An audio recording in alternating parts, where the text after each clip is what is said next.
All right, welcome back to the channel. So this is actually the latest update coming out from the Federal High Court in Abuja. As you all know, today being May 21st, 2025, Mazi Nnamdi Kanu, showed up in court as usual. Today didn't go, as expected in Mazi Nnamdi Kanu's court case. Something strange happened this morning.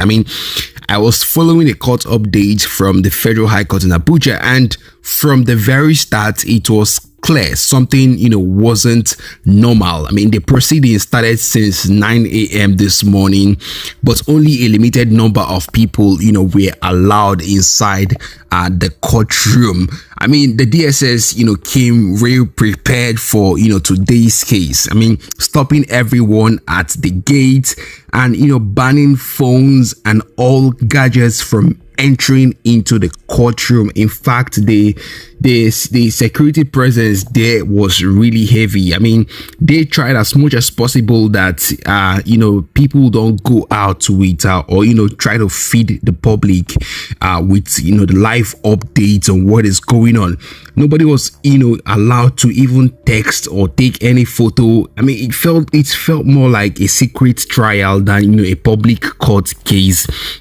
In fact, even journalists were inside the courtroom but quiet, sitting like, they were waiting for the script they would be told to read. No real reporting, just silence. They didn't want IPOB media to give real updates, but despite all that, the trial, still continued. And as usual, Kanu's defense team led by SAN Kanu Agabi and Paul Erokoro, SAN also they came fully prepared today. They presented three powerful judgments that clearly worked in Kanu's favor.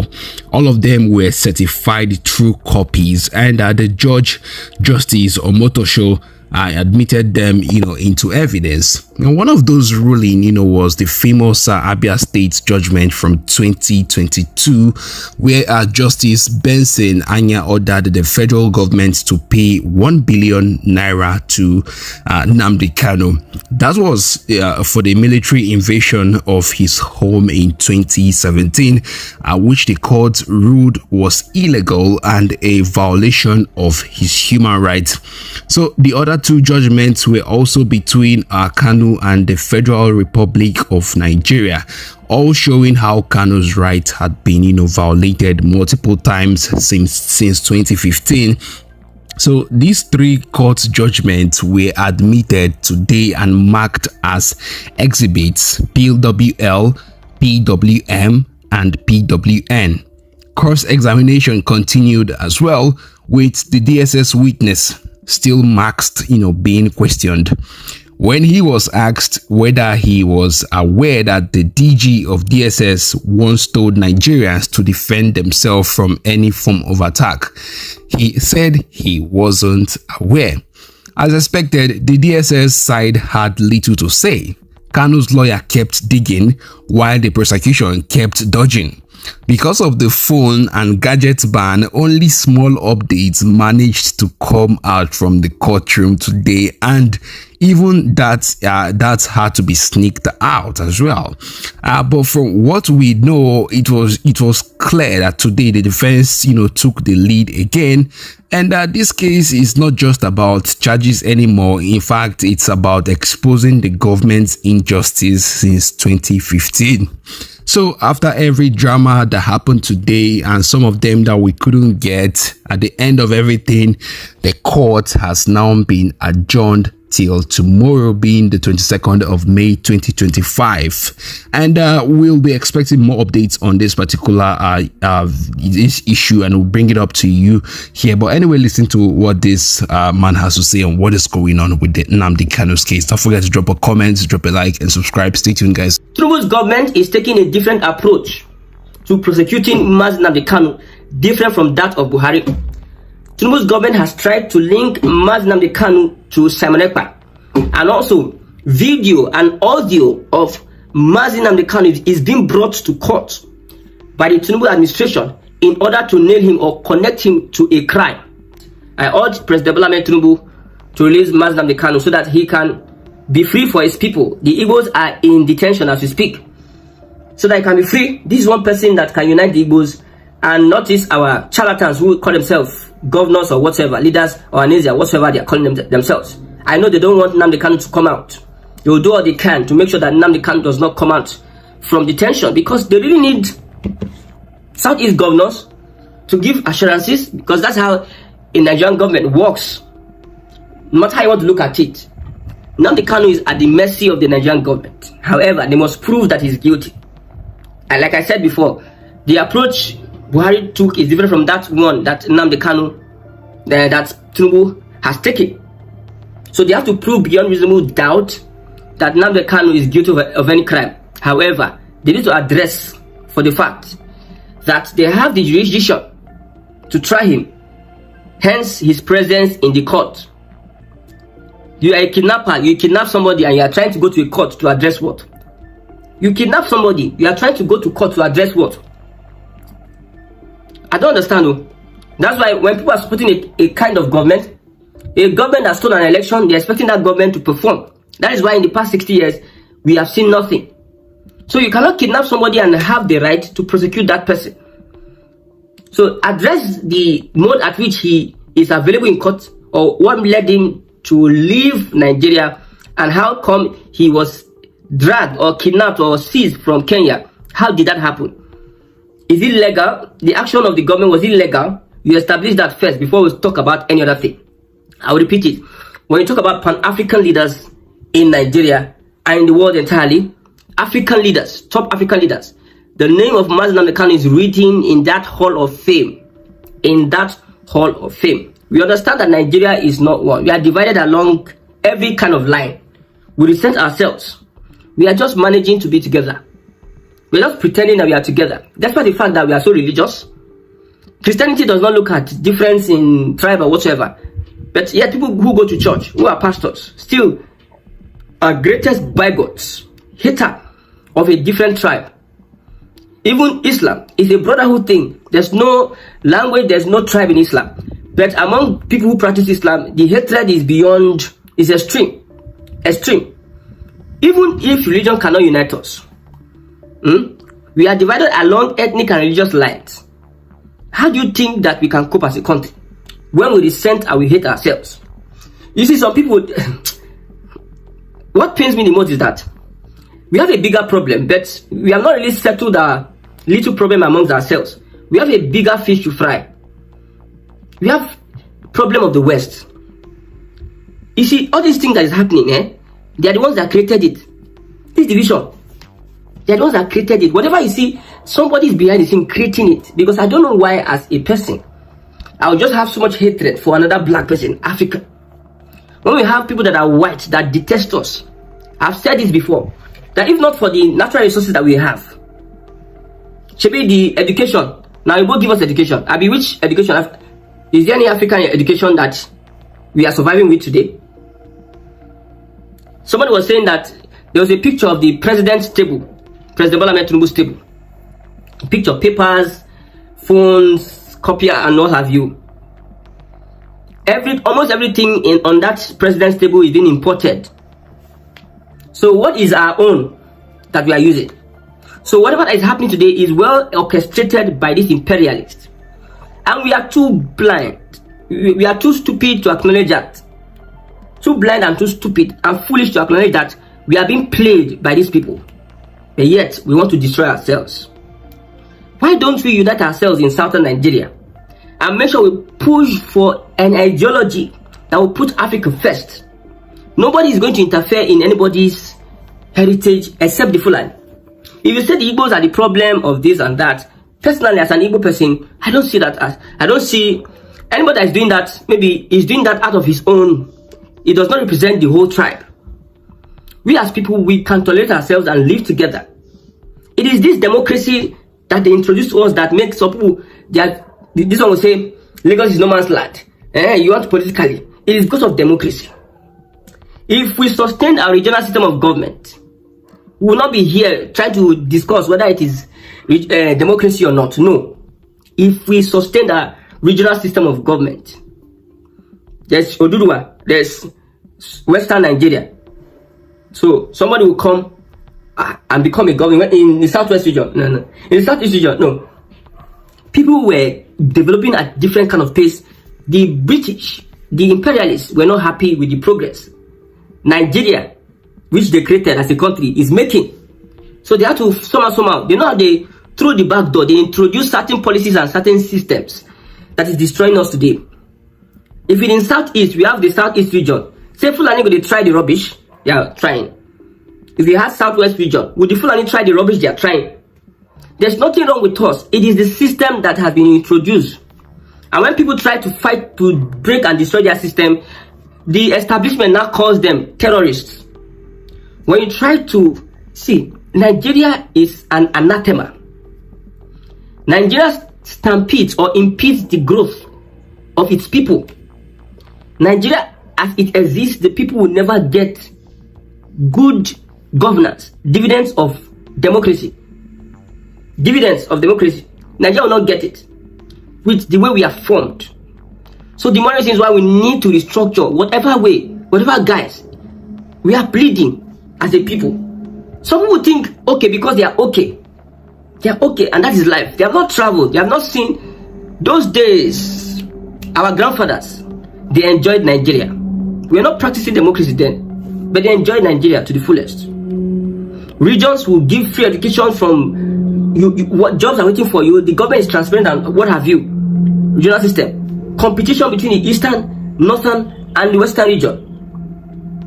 But the government of the day, although it is Innocent and Nnamdi Azikiwe that scattered the whole thing. There's no referendum. Somebody abolished regionalism, which is the best ever. You don't have any angel to come and tell you, to confirm that regionalism is better than what we are doing today. That the system is flawed. The system is working against the people at all. The reason why I fight the Fulani is because the Fulani, they are the tools used by these imperialists. There are people that are waiting to scatter anything called progress. Now the tax bill, some parts of the tax bill have been passed. Although I'm not too happy with the tax bill being passed, because it is not different between the old and the new one, just a slight. It is not even restructuring. I don't know, the government should be serious on what it's going to do. This is not even restructuring. The Northerners are slowly having their way. They have come to a compromise.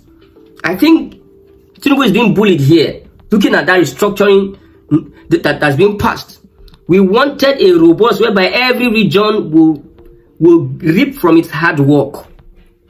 If Lagos is making the most money, they will get most percentage. Most percentage. Places that are not productive should suffer so that they can find ways of being productive. If it's Abia State that is not productive, let Abia State suffer. So everybody will sit down and start thinking. Maybe when we sit down and start thinking, we'll now realize the truth for ourselves. That we need an urgent restructuring. I was expecting the tax bill to fulfill that, but still, we are still romancing the status quo. I've told you. Even with the Biafra I'm asking for, or the regionalizing or resource control, we also run a class society. And it is what benefits the upper class that reigns supreme. This democracy we are practicing is the government for the upper class, not the government of the masses. The people are the upper class. Don't you know that if there's a policy and the people speak against it without the upper class also lending their voice, no, there will be no change. There will be no change. Of course, the people have no voice under this democratic system we are practicing in Nigeria. Your voice does not count. It is the voice of the structure of criminality on those that call themselves upper class, the upper whatever, that count. For instance, you can't come out and protest. Look at what happened with VVDM. Look at what happened with Tinubu and the factional NANS president that, according to his video, he was bullied. All of a sudden, maybe they were stopping VDM from talking about the issue because they know that guy in voice could get weight on that issue. Maybe they had to bring him in and silence him a bit. During the time that he's in the prison or whatever, you see that we saw a statement from the Atiku Issa, factional NANS president, that his sorry is this and that. So it is important. Nnamdi Kanu is very important for African liberation, for enlightenment of the people, to be able to realize that their destinies is in their hands. So Parliament Tinubu, part of the restructuring Nnamdi Kanu is part of, you releasing Mazi Nnamdi Kanu is part of restructuring Nigeria. May God help Nigeria.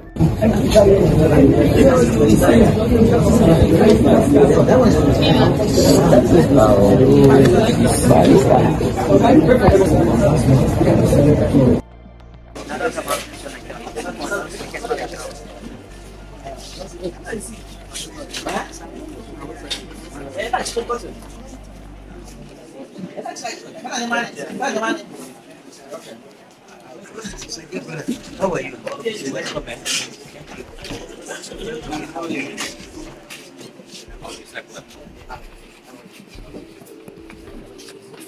How are you? Fine.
Yes.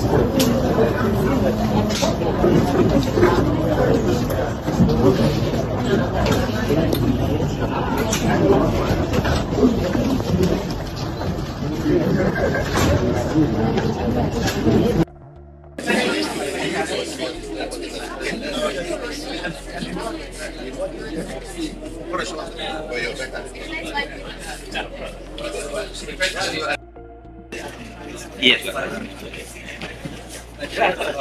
Okay, let me make a video.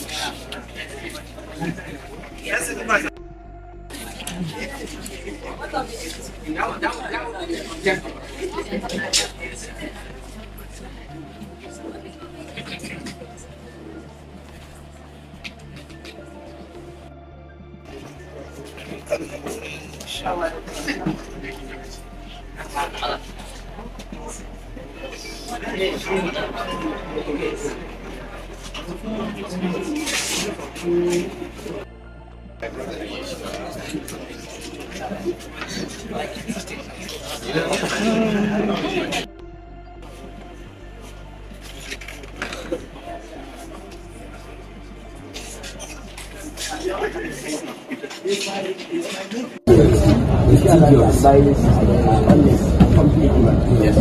So that the charges are 5 years.